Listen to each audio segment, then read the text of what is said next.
Niyanig ang mga paninda at nagpatay-sindi ang ilaw ng tindahang ito sa Barangay Palina, Pugaw, La Union. Alas 10:30 ng umaga, tumama ang magnitude 4.4 na lindol. Agad na napatakbo ang batang yan sa kanyang nanay.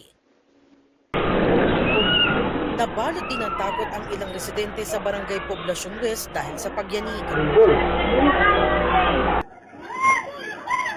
Naramdaman din ang pagyanig sa isang shopping center sa bayan ng Agoo. Napakaripas ng takbo ang mga tao roon. Sa ngayon po, meron pong mga munisipyo po na nag-suspend na po ng mga classes po sa ating dito po sa La Union. So, ongoing po yung mga pag-inspect din ng mga DRMOs natin dito sa La Union kung may mga damages po. Naramdaman din ng lindol sa ilang bahagi ng Benguet, gaya sa Benguet National High School.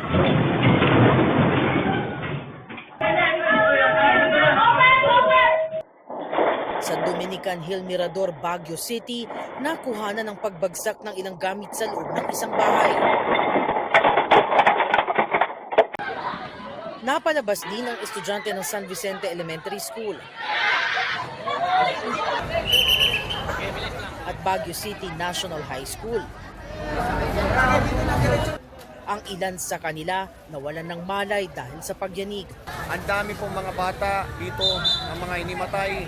Ang bilang ko kanina ay umabot na ng mga 20. May napansin ding malaking crack malapit sa entrance ng paaralan. Yan po yung bagong crack dito sa main entrance ng Baguio City High School. Kinailangang ilagay sa stretcher ang isang estudyante sa Luwakan Elementary School matapos siyang makaranas ng panic attack. Naramdaman din ang pagyanig sa St. Louis University at Baguio City Hall.